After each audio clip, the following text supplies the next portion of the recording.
Македонскиот библиски институт во Струмица, со некои се знаеме веќе и подолго време. Така да, ете, по Божја милост сме денес тука. Јас денеска сакам да проповедам од Псалм 23, така да ако сакате може да отворите во вашите библии, ќе прочитаме цел псалм. Псалм 23.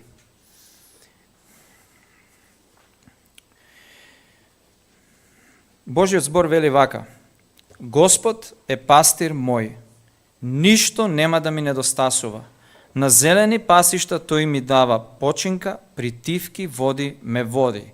Ја освежува мојата душа, ме води по патеките на правдата, поради своето име. Ако тргнам и низ долината на смртната сенка, нема да се уплашам од злото, зашто ти си со мене, твојот жезал и твојата палка ме утешуваат. Приготвуваш трпеза пред мене, пред погледот на моите непријатели. Ја помаза мојата глава со масло, мојата чаша се прелева. Навистина благоста и милоста ќе ме следат низ сите денови на мојот живот. И јас ќе престојувам во Господовиот дом за секогаш. Еднаш едно мало детенце е учело Псалм 23, го учело првиот стих, било 2-3 години, 3-4, само што почнал да зборува и сакале да го се цитираат децата цел Псалм 23, па на малечкото детенце најмалото му дале првиот стих. И требало да испадне пред цела црква и да го каже стихот. И нели стихот е: Господ е пастир мој, ништо нема да ми недостасува. И детето испаднало, и кој испаднало, кога ги видело луѓето, се смрзнало, скоро заборавало што учело. И му помагале, мајка му и татко му шепотеле, пробал да дослуша од таму и чул: Господ е пастир мој. И веќе толку и рекол: и ич нема да се секирам. И да, Псалм 23, мислам дека нема ни еден толку цитиран псалм од луѓе кои пропатиле во животот, кои што се духовно исцрпени, изморени, со тешки бремиња, проблеми и маки. И дефинитивно постои огромна разлика помеѓу тоа да го знаеш Псалм 23 и да го знаеш Бог, кој што е опишан во Псалм 23. Сигурно сите од нас овде имаме своји проблеми, своји тешкоти, водиме своји битки, тешкоти, кризи, таги, трагедии, може би се соочуваме со осаменост, често губиме и битки со некој грев, па немаме радост, немаме мир, немаме утеха. И сигурен сум дека сите ние сме тука исцрпени, да не речам духовно изморени, на многу начини од секакви работи што ни се случуваат во животот. Затоа моја молитва во неделно утро е Бог да ја утеши и смири нашата изморена душа преку овој псалм, Псалм 23.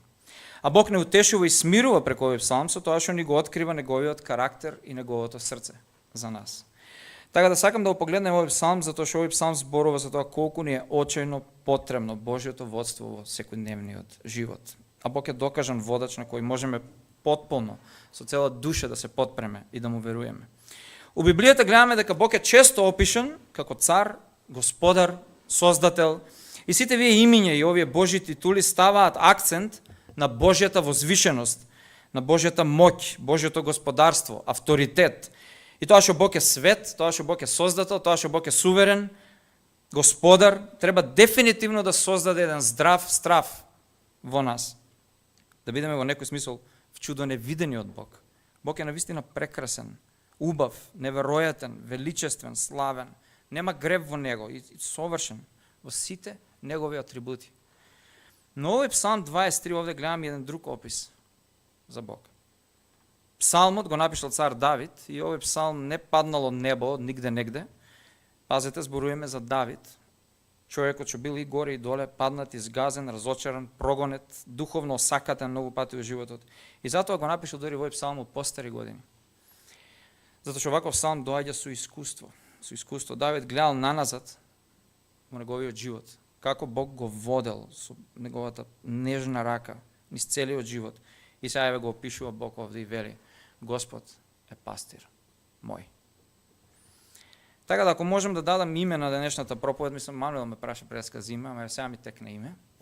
Мислам дека најдобро е да ја наречам Бог на кој што е достоен да му веруваш. Бог кој што е достоен да му веруваш. Зошто да му веруваш? Затоа што Бог е пастир кој што е полн со љубов кон тебе. Сега Псалм 23, како и претходниот 22-иот псалм и како следниот 24-ти, директно покажуваат кон Исус Христос. Псалм 22 е крстот, Псалм 23 е Исус нашиот пастир и 24 е Исус нашиот победник или победата на Исус. Исус Христос директно го применува овој Псалм 23 на себе, од Јахве на себе. Во Јован 10 Исус вели: јас сум добриот пастир го дава својот живот за овците. И ова што Исус го вели овде е директно поврзано со Псалм 23, кој ќе дојдеме кај Исус преку вера. Исус во тој момент станува наш пастир и тој ќе не води секој ден. Никогаш нема да не остави, секогаш ќе се грижи за нас, зашто тој е добриот пастир кој дае својот живот за наше спасение. Никој на овој свет не може да те води во секојдневниот живот како Исус. Никој не може да води како Исус. Исус е единствениот совршен водач. Исус е пастирот што нам очино ни треба секој ден. Без Исус пробаѓаме, без Исус немаме надеж, без Исус сме изгубени, не знаеме каде да одиме и сме на пат за пропаст. И Давид нормално дека ќе оспореди Бог со пастир, затоа што Давид бил пастир. Давид чувал овци пред него што станал цар на Израел, нели? И со тоа што го нарекува Бог пастир, Давид исто така сака да ни покаже како изгледа еден близок, интимен однос со Бог. Пастирите се грижат за овците, ги хранат овците, ги бранат овците, ги штитат, ги врзуваат раните на овците, ги негуваат овците. Тоа е тоа што Господ го прави за својот народ. Едноставно пастирот секогаш гледа да бидат задоволени, да речем, основните потреби на овците. Пастирите си ги штитат овците од волци, од секакви други опасности, и еден пастир секогаш ги води овците таму каде што треба за нивно добро. Значи пастирот заштитува, обезбедува и води. И тоа е оно што Давид го зборува сам дека Бог го прави за нас. Исто приметете таа блискост овде. Давид на многу личен начин зборува за Бог дека е негов пастир, или Господ е мој пастир, мој пастир. Многу лично го доживува Бог, не само наш, не пастир на Израел у тоа време, не пастир на црквата денес, на верните, туку Давид лично го доживува Бог како негов пастир. Сакам тоа да го приметиме, да размислиме малку. Таа е таа блиска врска меѓу нас и Бог што имаме заради Христос. Што Бог сака постојано ствари да биде во заедништво со тебе. Бог е твој, ти си Божи. Бог сака таков близок однос со тебе. Бог сака така го доживуваш цел ден, секој ден. Да бидеш близок со мислите, со срцето. Да размислуваш за него дење и ноќе. Бог сака да биде уклучен во твојот живот. Се што правиш, се што ти се случи во животот, му е важно на Бог.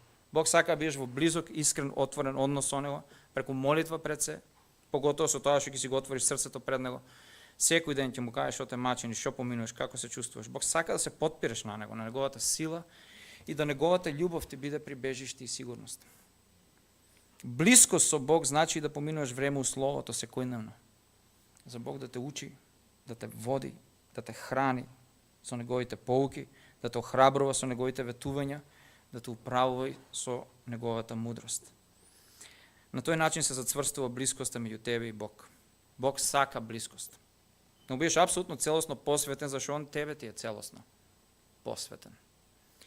Ти си негов, он е твој. И Давид го сватил тоа. Затоа вели: Господ е пастир мој.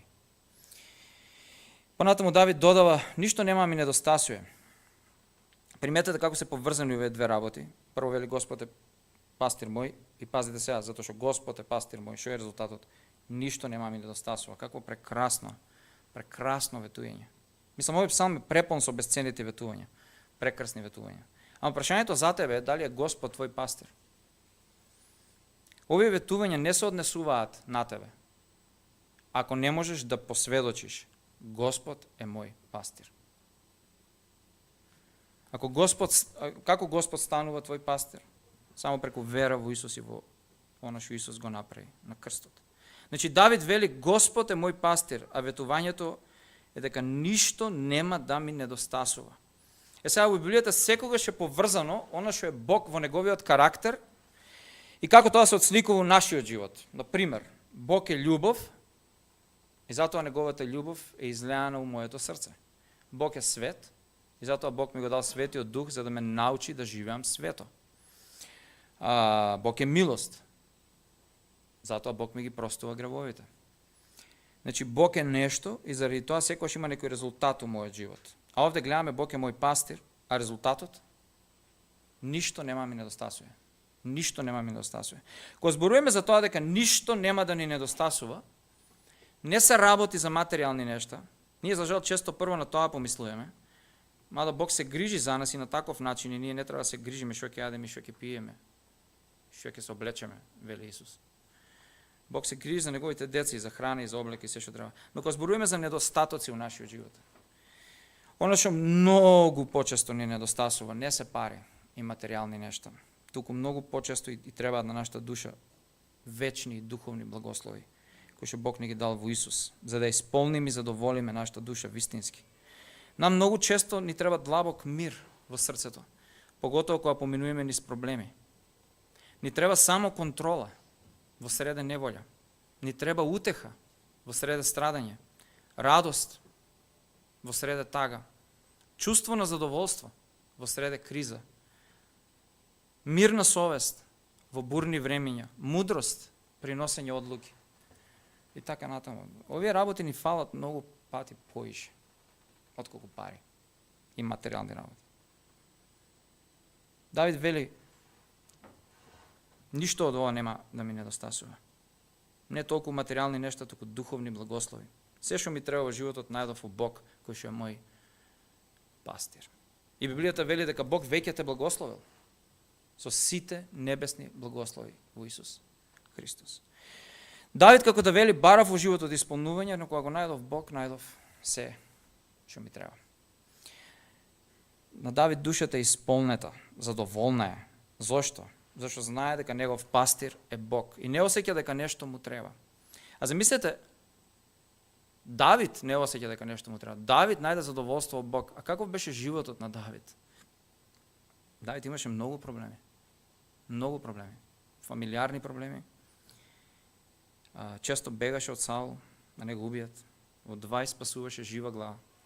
Давид не спиеше дома со месеци во некои периоди. Спиеше во пештери, на земја, камења. Понекогаш не можеше да се врати во Ерусалим, фамилијата си ја види. А сепак, шо вика тука? Ништо нема ми недостасува. Ето тоа е кога ќе разбереш дека Бог е твој, лично твој пастир, твој водач, твој обезбедувач, твој заштитник. И тоа што сваќаш дека Бог ти е доволен. Не ти треба ништо друго. Ако го имаш Исус, имаш се што ти треба. Колку и да страдаш во животот, ако Исус е твој пастир, ако си го разбрал тоа, ти ќе спиеш мирно вечерва. Ти ќе спиеш мирно вечерва. Без разлика ни што поминуваш. Во Исус ќе најдеш се што ти треба.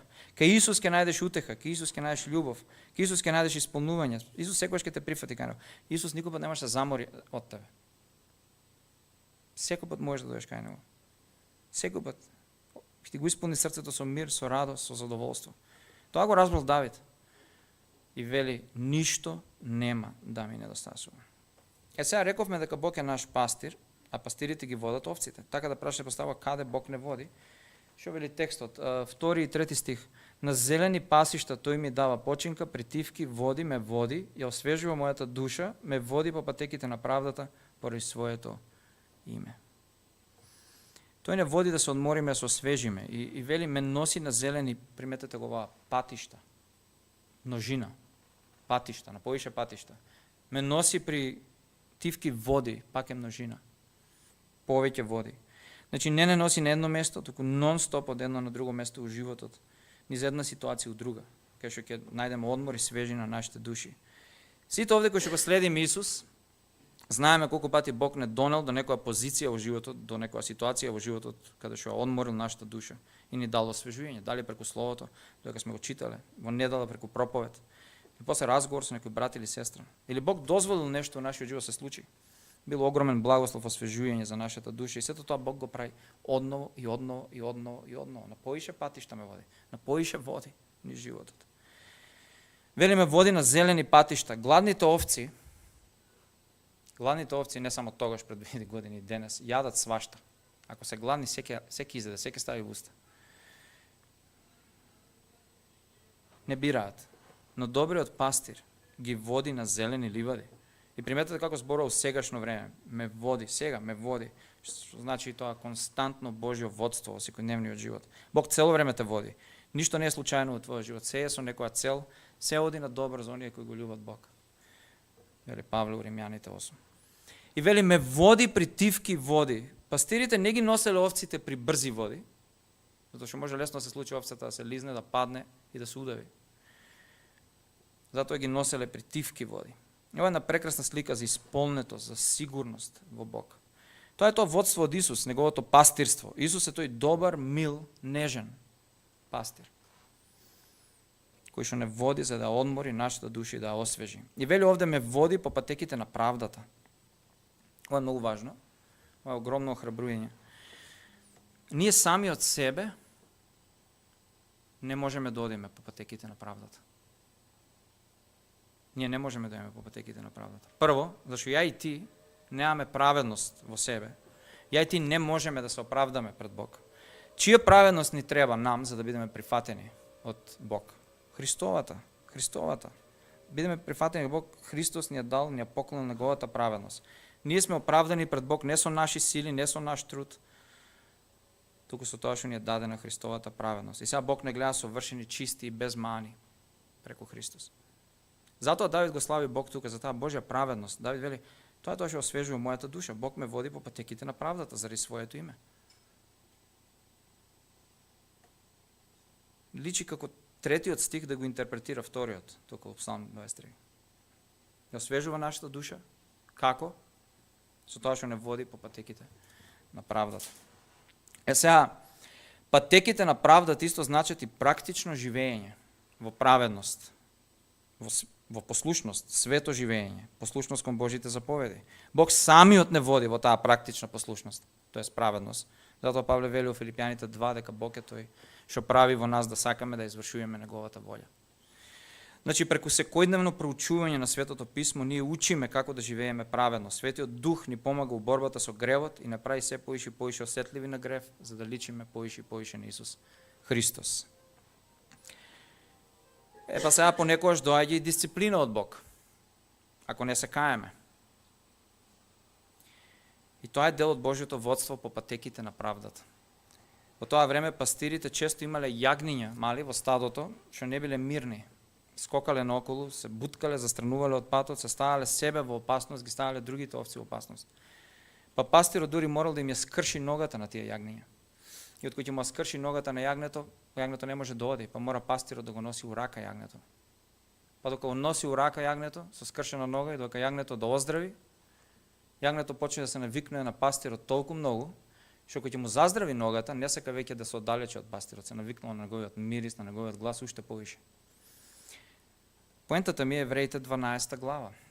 Бог понекогаш мора да скрши нешто у нас, за да не издисциплинира. И таа дисциплина боли.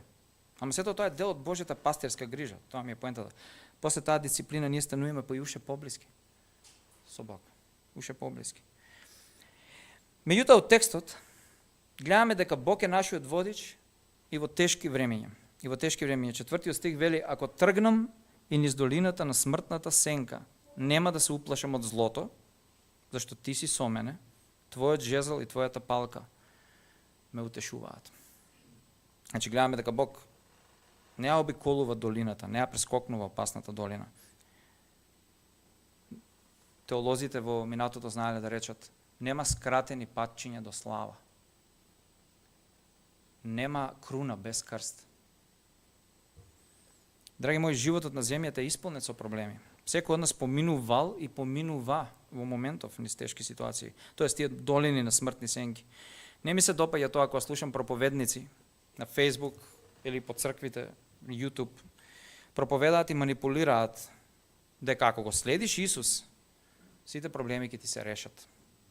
Секи ти биде мирно во животот. Као Исус ќе те спаси од депресија, од трауми, од скршеност, од воа, од ноа. Исус ќе ти ги реши сите привремени проблеми. Само ти дојди кај Исус. Проблемот со ваквите учења е тоа што овие вакви проповедници ветуваат на луѓето работи кои што Исус не ги ветил. Реалноста е дека живееме у злобен и тежок свет, скршен свет, грешен свет. Не може да биде овој живот без проблеми, без трагедии, без несреќи, без кризи, без таги. Не може. Исус не ветува никаде во Библијата, дека ако следиш нема да имаш долини на смртни сенки. Сега што гледаме овде? Ако тргнеме низ долината на смртната сенка, нема да се плашам од злото. А зошто? Зошто? Давид вели, зашто ти, Господе, си со мене. Зашто ти, Господи, си со мене. Пак се враќаме на тоа дека на Давид Бог му е апсолутно доволен. Давид намерно е употребил фразата долина на смртна сенка. Ова не е хипербола, ова е еврејски идиом, затоа што ако зборуваме за долина на смртна сенка во тоа време во Израел пред 2000 години, тоа ќе биде како една огромна дупка меѓу два рида или две планини, негде надвор од градот, пусто место. Луѓето често сакале да поминуваат од таму за да не ги качуваат планините, да не се мачат и сакале низ тие долини да минат, поскратено. Ама ваквите долини биле многу опасни и смртоносни места. Во некои од тие долини вриело змии отровници, имале големи тревишта, грмушки, не можеш да видиш кај одиш. Исто може да те погодат природни катастрофи, поплави, карпа да падне врз тебе. Исто во такви долини често живееле диви животни, опасни животни. И исто во некои долини се криеле кратци, кои напаѓале луѓе што поминувале од таму, ги тепале, ги плячкале, дури и ги убивале. И Давид сака да каже дека често во животот он поминувал, како и ние, низ такви опасни долини во духовна смисла, поминувал низ тешки трагедии, несреќи, болести, духовен умор, повреденост од блиски луѓе. Но и покрај тоа Давид вели, ја не се плашам. Ја не се плашам. Замисли го тоа. Замисли го тоа. Тоа ти исто кога да погледнеш смртта во очи. И да речеш, ја не се плашам, што сака нека ми се случи во животот. Што сака нека ми се случи. Дури смртта не ми може ништо. Така размислил Давид. Цар Давид веруваше у Бог, ама сепак поминал низ многу тешки ситуации. А и ние, ако веруваме у Бог, не значи дека нема да поминеме низ долини на смртни сенки. Тоест низ екстремно тешки ситуации. Ке поминеме. Веќе сме поминале, сигурно, малте не сите тука, низ тешки ситуации, тек ке поминуеме. Уште кој знае колку пати. Затоа Давид вели, низ долината на смртната сенка, многу важно, низ долината на смртна сенка, не до долината на смртна сенка, низ. Затоа што знае дека тие тешки времења се само период. Библијата вели дека страдањата во овој живот се кратки. Зошто кратки? Затоа што траат 2 недели, 3 недели, месец, не мора да значи. Понекогаш може некој човек да страда и цел живот од нешто. Пак е кратко. Зошто? Во споредба со вечноста. Се е кратко, тука на овој свет. Давид вели, не се плашим. Ти си со мене, Господи. Ето зошто не се плашил. Кој бил со Давид? Бог. Бог, исто и со тебе. Бог, твојот пастир, е цело време со тебе. Затоа не треба да се плашиш од злото. Злото се тие тешки ситуации, нели, жалост, трагедии, проблеми, кризи. Можеби не секогаш ќе знаеш зошто страдаш у животот. Едно од луѓето кои што најмногу страдаше у Библијата, Јов, никош не дозна зошто страдаше. Никош. И ти нема секогаш да знаеш зошто страдаш. Но оно што е важно е да знаеш дека Бог е секогаш со тебе. Ако е со тебе, нема потреба да се плашиш од ништо. Запамти, Бог е семоќен, Бог е сезнаен, Бог е суверен и Бог е полн со љубов кон тебе, те сака, те љуби, се грижи за тебе, сака да ти помогне, тука е покрај тебе. Не се плаши. Колку сака нека е тешко у животот. Па дури од смртта не треба да се плашиш. Што крајен случај да умреш од болест, од рак, од старост, од несреќа. За Божите деца, смртта само врата кон нешто многу подобро. Премин, скала, како сакаш, од твој свет во Божјото, прекрасно присуство. Така да нема ништо да се плаши што може да се случи во овој живот. Давид и затоа вели долината на смртната сенка. Многу важно што вика сенка. Сепак сака да каже крајот на криштата сепак е само сенка. Ако минеш покрај некој двор на некоја куќа и внатре у куќата има некој лошо куче кое што лае по тебе, ако излезе од портата ќе ти искине. Ама сепак е у портата. Ама од сонцето му се гледа сенката тука на тротоарот на куќата. Ќе се исплашиш ли од сенката на куќата? Може ли те апне сенката? Не може. Зашто само сенка. Затоа не рекува сенка. Зашто смртта не му може ништо. на Божјото дете. Ништо. Наша одговорност е само во тие тешки моменти да си кажеме на себе, да се подсетиме, нема да се уплашам од злото, Бог е со мене. Тоа е наша одговорност. Ние не можеме да контролираме околностите, ама можеме да се исконтролираме како ние ќе се испонашаме во тие ситуации. Сети се дека Бог е со тебе, дека Он те води низ долината на смртната сенка. Колку е прекрасно во охрабрување, да знам дека од ништо не треба да се плашам, колку е убаво, драги мои, убаво. Нема што да се плашам. Нема што да се плашам, зошто? Зашто јас сум јакиот? Зашто ја имам голема вера? Апсолутно не. Апсолутно не. Нема што да се плашам, зашто Бог е со мене. Зашто Бог е со мене. Не сум сам. Таков пастир ни треба. Она што Исус го рече у Јован 10, јас сум добриот пастир го дава својот живот за овците, и баш тоа се случи.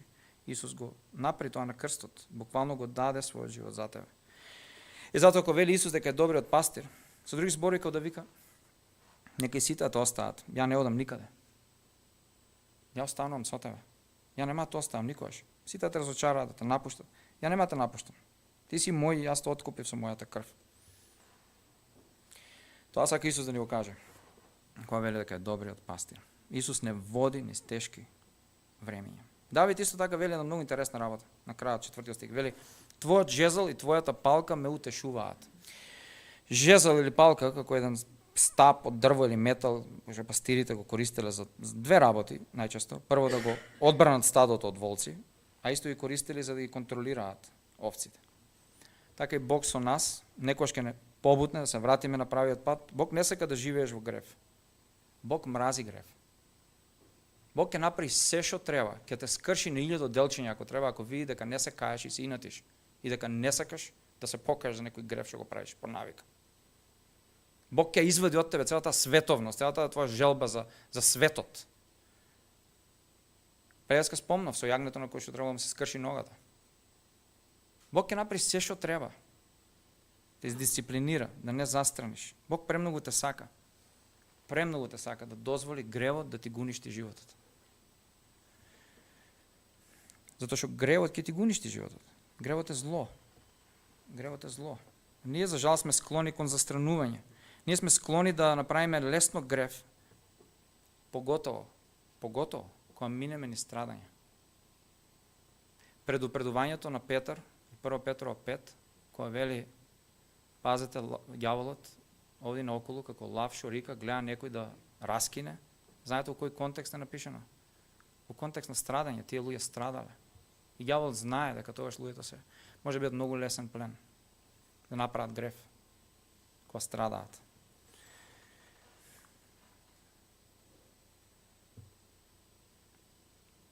Преско спомнав Јов. Ѓаволот не беше заинтересиран за Бог, за Јов, за било што тоа. Ѓаволот само сакаше го натера Јов да сгреши. Тоа му беше целата работа. Тоа му беше целта. Да сгреши во среде страдање. Затоа што ѓаволот знае дека сме склони, нели, да направиме грев. Поготово кога минеме низ маки и страдања. И затоа Бог, кој што спомнав преска, дисциплинира. Малку ќе не побутне со палката, ќе не приболи, боли, дисциплината боли, ама да не застраниме во време на страдање. Приметете го ова, Давид таа дисциплина не ја гледа како нешто негативно. Не се жали. Многу интересна работа вика тука. Вика дека таа палка, жезл, вика ме утешуваат. Утеха му биле. Зошто утеха?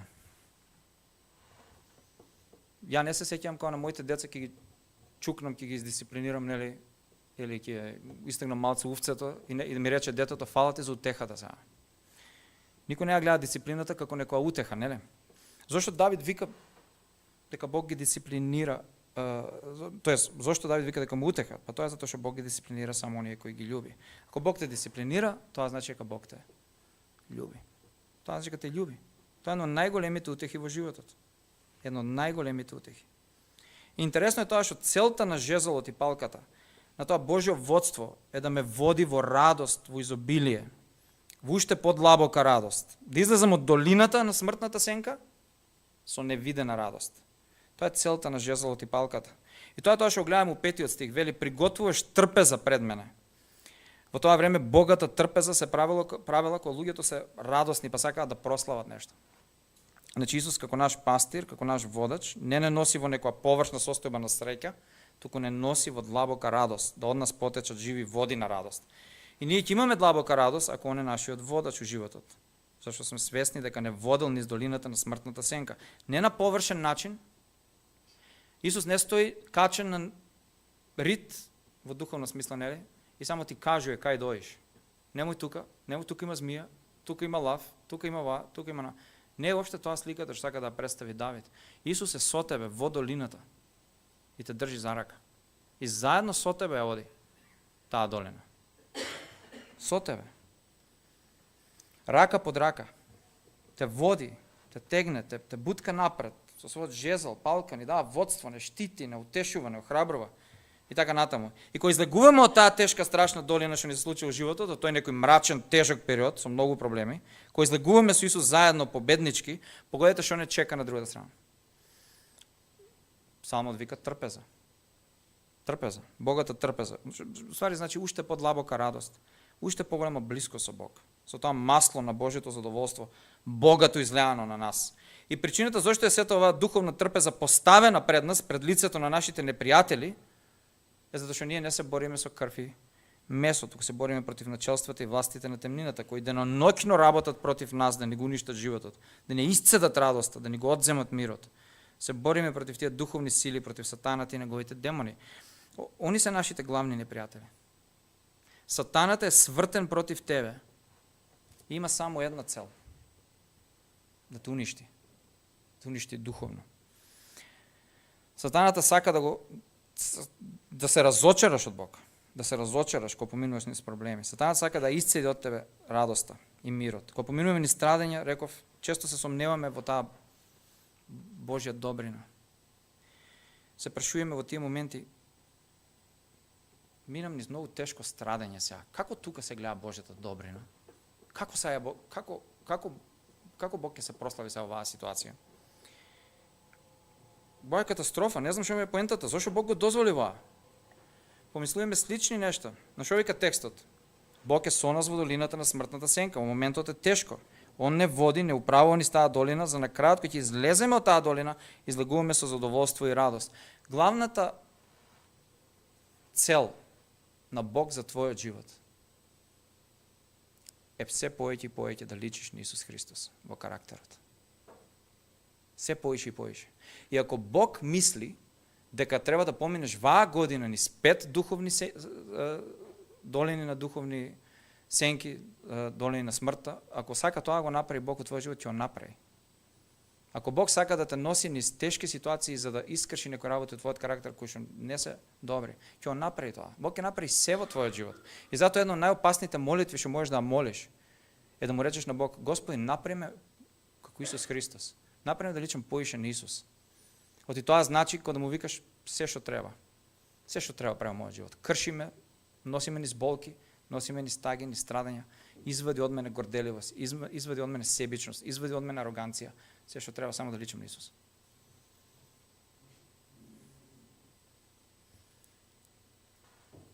И затоа излезот од таа долина на смртна сенка, од другата страна, е христоликост, задоволство во Бог, исполнетост, радост, мир. Замислете колку е тоа фрустрирачки за непријателот на нашите души, за сатаната. Сатаната си вика: сега ќе му го уништам животот. Ќе му направам проблеми у семејството, ќе му земам радоста, мирот, ќе го натерам да сгреши, усреде мака и на крај те гледа како излегуваш од таа долина целиот насмеан, задоволен и го славиш Бог за неговата добрина. Апсолутно неверојатно. Тоа е возможно само во животот на Божите деца. Сикаш поминав низ многу тешки моменти, но Бог дефинитивно беше со мене. Колку пати кога сме излегли од некоја духовно тешка ситуација, сме рекле: ако не беше Бог со мене цело време, немаше ја издржам. Колку пати го има тоа кажано. И ова е тоа припремање на таа духовно богата трпеза пред нас, кога Божиот народ поминува низ тешки ситуации, сепак има во себе едно длабоко задоволство и радост. Велам радост, не среќа. Да бидеш среќен и да бидеш радосен се две различни работи. Среќа е нешто моментот, како некој нешто емотивно моментот, зависи од ситуациите што се случуваат, среќен сум, се случи воа и воа. А вистинската радост у Бог не зависи од тешките ситуации што ти се случуваат. Вистинската радост во Бог е вкоренета во крстот на Исус Христос, кој што знаеш колку те возлюби се даде себе си за тебе, кој што не заслужиш ни капка милост. Таму е нашата радост. Затоа сум радосен во среде страдање. Затоа сум радосен во среде страдање. Значи, тешките ситуации, тие страшни долини кои ни се случуваат во животот, низ кои што едноставно мораме да поминеме, не носат кон радост и задоволство. Вели понатаму, ја помаза мојата глава со масло. Мојата чаша се прелива. Во тоа време масло на главата било знак за дарежливо гостопримство. Бог сите вечни благослови богато ги излева врз нас. Сега интересно е тоа што кога се зборува за чаша во Стариот Завет, најчесто ја среќаваме во контекст на Божиот гнев. Во контекст на Божиот гнев. Бог зборува за непријателите на Израел, дека им се прелила чашата. Сеќавате Исус во Гецеманската градина. Се молеше, нели, да го одмине чашата на Божиот гнев, нели? Чашата на Божиот гнев. Како символ за Божиот гнев е чашата. Но Исус на крстот ја испи чашата на Божиот гнев до последна капка. Римјаните 8:1, сега веќе нема осудување за оние кои што се во Исус Христос. До последна капка ја исцеди чашата на Божиот гнев на крстот за тебе. Па затоа што Исус ја испи чашата на Божиот гнев, сега ја и ти пиеме од чашата на Божите благослови. Само затоа. Само затоа. Псалм 16:5 вели: Господ е дел на моето наследство и моја чаша. За Божите деца нема веќе чаша на Божиот гнев, туку само преполна чаша со небесни и вечни благослови. Плюс додава у 6 стих: благоста и милоста ќе ме следат низ цел живот. Благост е еврејскиот збор твоб, кој што значи, индицира добрина, индицира нешто корисно, употребливо. За милост е зборот познатиот хесед, кој што е ствари склоп од 3 македонски збора: љубов, милост, благодат. Хесед значи се мисли на таа Божја незаслужена наклонетост, Божјата незаслужена љубов, кој што ние заслужуваме гнев и пекол, а Бог ни покаже љубов на крстот. И вика, не следат благоста и милоста сега. Слушайте го, ова многу важно. Многу важно. Кога поминуваме низ долини на смртни сенки, низ тешки, ужасни ситуации во животот, често се сомневаме у Божјата љубов и добрина, за жал, и во тој хаос, кога ни е многу тешко, не би требало да биде така. Преска реков дека ѓаволот сака да не натера да сгрешиме.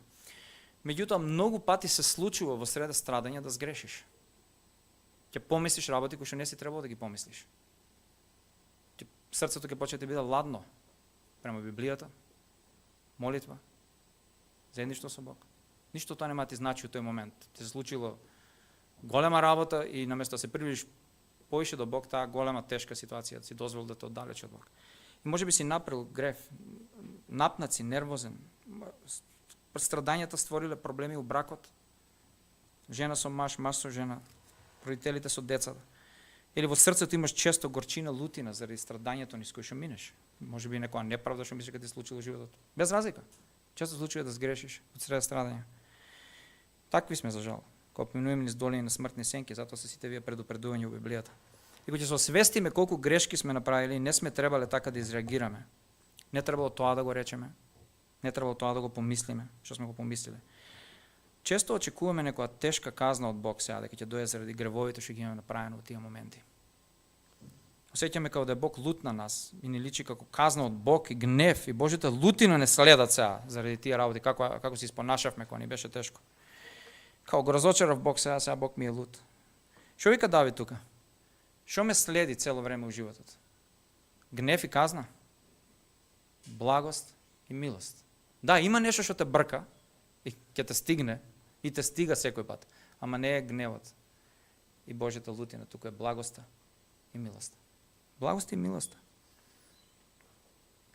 Христос на крстот ги зема гневот и казната. Ако веруваш во Христос, за тебе нема осуда, нема казна, нема гнев. Свршено е, рече Исус на крстот. Така да цел живот те следи благоста Божја и милоста Божја. Значи да има нешто што те, да, постои нешто те брка цело време, одма ти е зад пети, ама не е гнев, туку е Божјата благодат и љубов. Ние не ставаме надеж у себе, ние се надеваме и се утешуваме само у Божјата благост и милост. Тоа е нашата сигурност и затоа сме сигурни дека ќе престојуваме у Господовиот дом за секојаш. Видете, драги мои, ќе завршам со ова. Постои опасност кај секого од нас да Исус во некој период од нашите животи ни стане само еден додаток во животот. Као нешто што го правиме и размислуваме у недела. Нашето христијанство може да се сведе само на неделните богослужења, четврток ако имате библиски. Меѓутоа срцето не ти гори за Исус. Љубов едноставно да немаш кој што треба да имаш за Исус. Ладен према словото, ладен за молитва. Не уживаш во Исус. За жал тоа се случува. За жал тоа се случува. С христијанството ти станало навика, нешто на Facebook ќе прочиташ, на YouTube ќе гледаш некој видео и си кажеш добре, тоа е. За некој Исус може биде само една доктрина, учење. За некој Исус може да биде како духот Аладин, кој исполнува само желби, кој ни е тешко. Но Псалм 23 е баш напишан заради тоа, да ја запали одново нашата љубов кон Бог. Да бидеме свесни дека заради Исус и неговата смрт на крстот нас не следат благоста и милоста цел живот. Бог не е против тебе. Бог е за тебе. И нам ни треба очајно Божјото водство секој ден. Добриот пастир ни треба секој ден. И кога сме во долината на смртната сенка, но и кога ќе излеземе. Затоа што без добриот пастир, без Христос, ние сме изгубени овци без компас. Без Христос одиме на патот кон пропаста. Христос, неговата благост и неговата милост, неговото водство ни треба. Тоа ни треба. Бог секогаш ќе ти покажува благост и милост, секогаш, заради Христос. И во страдањата, и во тешкотиите, и во долините, и во хаосот. Секогаш. Псалм 84 вели, Господ дава благодат и слава и не им скратува добра на оние кои се негови. И още вели Давид на крајот дека ќе престојува во Господовиот дом за секојаш е потсетник и охрабрување за нас, дека ние за секојаш ќе бидеме во заедништво со Бог. Додека тука сме на земјата ќе бидеме во заедништво со Бог. Кога ќе умреме, пак ќе бидеме во заедништво со Бог за цела вечност. Смртта е победена на крстот. Кој што реков преска, смртта не ти може ништо. Нека овој псалм што го читавме денес ти биде потсетник дека Бог е добар пастир, Бог секојаш се грижи за тебе, Бог те љуби, Бог сака да ти помогне, Бог може да ти помогне, Бог сака да биде уклучен во деталите од твојот живот. Нон-стоп, нека се утеши твоето срце. Денес. Не се плаши од страдања, од кризи, од болести. Ако си денес духовно преморен, не се плаши. Не се плаши. Дори не може да се плашиш никош реком од смртта. Ако Исус е твој пастир, што значи ако си поверувал во Исус и се покал за твоите гревови, тогаш ни проблеми, ни страдања, ни ангели, ни демони, ни сатаната, ни смртта, ни животот не може да те оддалечат и оддалат од Божјата љубов, вели Павле во Римјаните 8.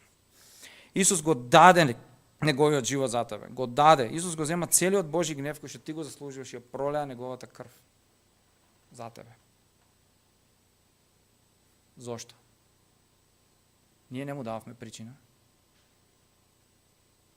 Ние му дававме причина на Исус да не фрли у пеколот, да не љуби, да умре на крстот за нас. Ние не дававме причина. Затоа што одлучил да те љуби. Одлучил он да те љуби. И те љуби до смрт. И ако веруваш дека Исус умре на крстот за тебе, тогаш не можеш да се сомнеш дали ќе ти помогне кога страдаш или дали е со тебе или дали се грижи. Нормално е дека е со тебе, нормално дека се грижи, не се сомневај. Ти му веруваш за најголемата работа, за тоа дека те спасил од вечниот пекол. За тоа му веруваш на Исус? Тоа е најголемиот проблем на човекот. Гревот и заради гревот пеколот. И ти веруваш дека Исус те спаси од тоа, ама ако ќе се случат проблеми во животот, почнеш да се сомневаш. Кој што е многу по-мал проблем од пеколот. Така да дури и да поминуваш низ долината на смртната сенка денес, или спреми се, може би ќе поминуваш во иднина. Запамти, не си сам. Исус е тука, ќе те фати за рака, заедно ќе поминете долината на смртната сенка. Можем слободно да кажем дека Исус никогаш нема да те разочара. Он е добриот пастир кој дава живот у полнота. Он ќе ти дава мир, ќе те води. Никогаш нема да те остави. Амин. Наведеме нашите глави, ќе се помолиме. Господе Семоќен, Не постојат доволно зборови со кои што можеме да опишеме колкава е Твојата љубов кон нас. Господи, Ти благодариме за Псалм 23. Ти благодариме за целото свето писмо, Боже. Фала Ти што преку Твоето слово не учиш, не охрабруваш, не водиш, не чуваш и освежуваш нашата душа. Фала Ти, Господи. Ти благодарам за оваа црква, Ти благодарам за овие мои браќа и сестри. Ти молам да не благословиш сите тука денеска, да одново се распали таа љубов кон Тебе во нашите срца. Боже, да уште поише Те љубиме, да уште повеќе Ти бидеме посветени. И да не заборавиме, Господи, без разлика низ какви ситуации минеме, нека Твојот свет дух секогаш не потсеќа. Ти си со нас. Ти си со нас. И Ти никогаш нема не оставиш. Господи, Ти си наш пастир и ништо нема да ни недостасува. Фала Ти за таа љубов, фала Ти за сите прекрасни ветувања у Библијата, фала Ти за се, Боже. И најмногу фала за тоа што Ти, Исусе, умре на крстот за нашите гревови, за ние да бидеме спасени вечно со Тебе. Фала Ти, Господи. Те молиме, Боже, благослови го остатокот од овој ден, те молиме, помогни ни да размислуваме за овие вистини, да не бидат овие вистини само уште една нова информација, влегла во едно уво, излегла во друга, него да размислуваме, Господи, да размислуваме за Твоите милости секој ден и секогаш. Во името на